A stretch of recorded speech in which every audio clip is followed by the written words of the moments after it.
How about it, y'all? This is Daniel Nicholson with Nicholson Farms, and welcome back to another video. Today we're actually not going to be messing with the animals. We're actually going to be looking at our pastures and trying to enhance those for the coming years so that we can grow better forage for our animals. I'm constantly talking about how we can grow better grasses to feed our animals so we can lower our feed costs, focusing on our soil health so it produces a better forage for our animals. So today we're actually going to be talking about the great tool of soil sampling. I actually do a little bit of soil sampling as a part-time gig for our local soil and water conservation district, where I'll go out and I'll take soil samples for farmers and I'll turn them in and we send them off to our local land grant university. Clemson University just happens to be the best college around, but they'll get sent there. The farmers will get back a soil analysis and they will be able to tell what their fields need as far as their nutrients or pH levels and all kind of good information they can use to better their crops or their forage as well. So today we're going to be going around on our pastures here at the home farm. We got 3 different plots I want to do. I've never done them here, so it's going to be kind of interesting to see what the results are. But I'm going to take you through and I'm going to show you how to take a soil sample. It might be some useful information for you. So let's get at it, and I hope you enjoy the video. So to start off with, I figured we'd kind of go over some tools, what we're going to be using today versus what you can use at home. I have a soil probe right here that I'm borrowing from the Soil and Water Conservation District. This tool is made for soil sampling. That's all it does.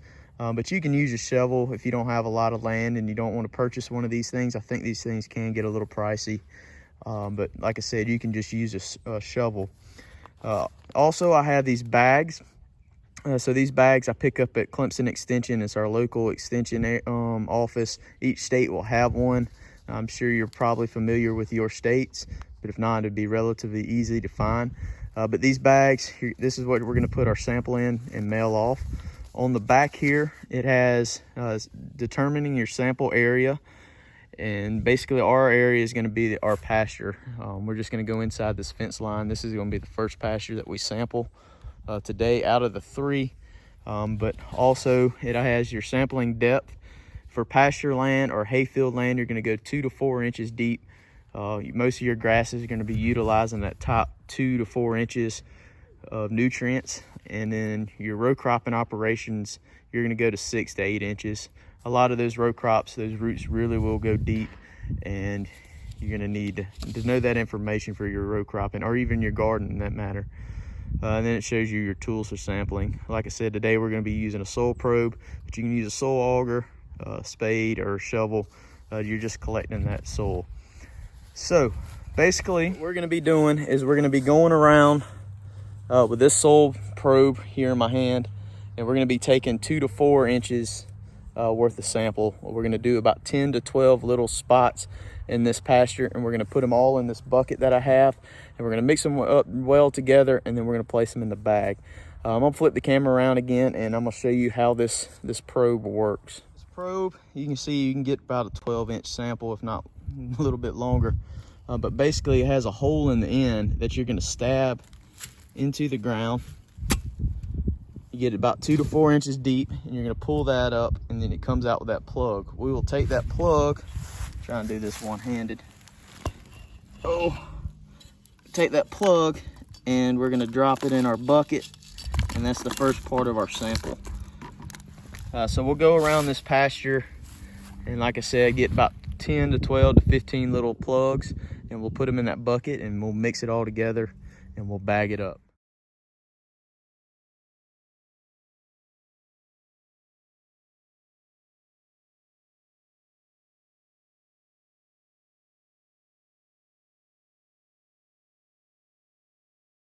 So now that we've kind of randomly picked all our spots that we took our plugs, we're going to kind of break these up and make them into little bitty crumbles so we can mix this really well.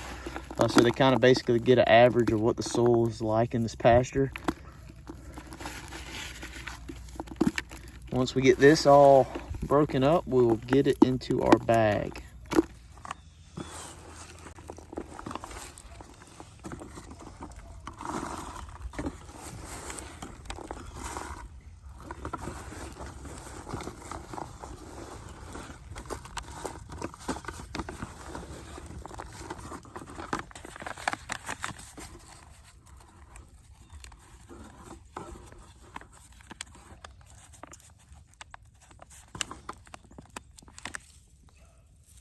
front now. We're about to do 2 different samples up here.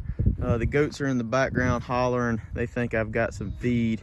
But I forgot to mention in the last pasture that we're at, kind of a couple things about this bag.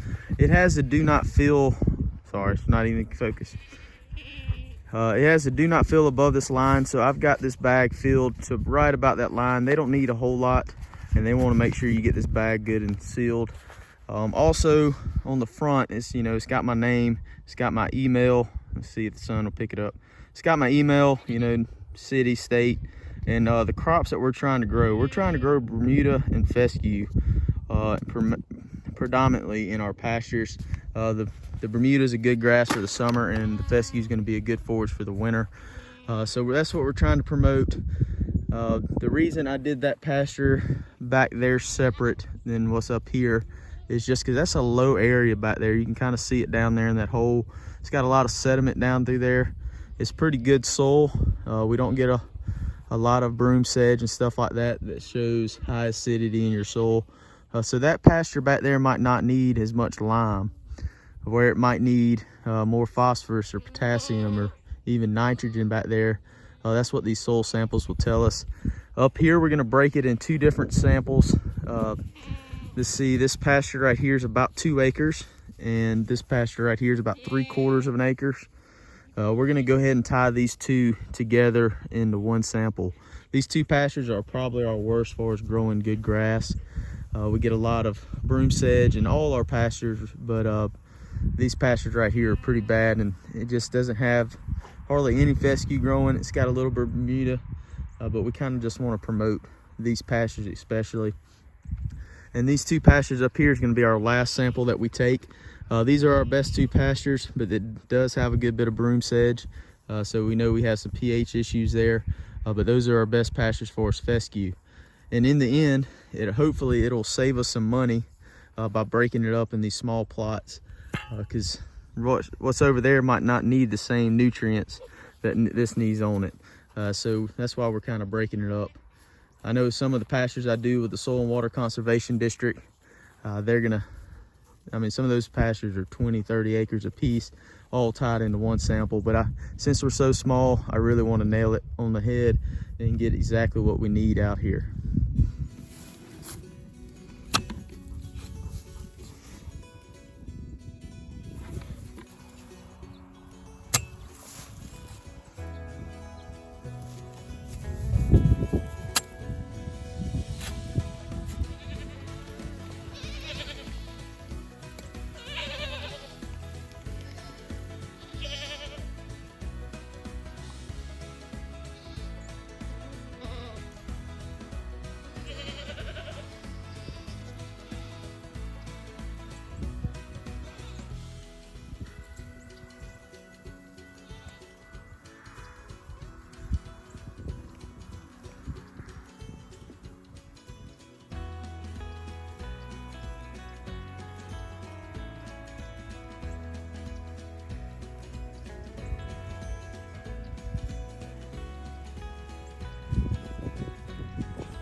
So I was able to do all 3 of our samples. I did the last one off camera just so I could go ahead and get it done. It was kind of the same thing, so I didn't figure you need to see it again.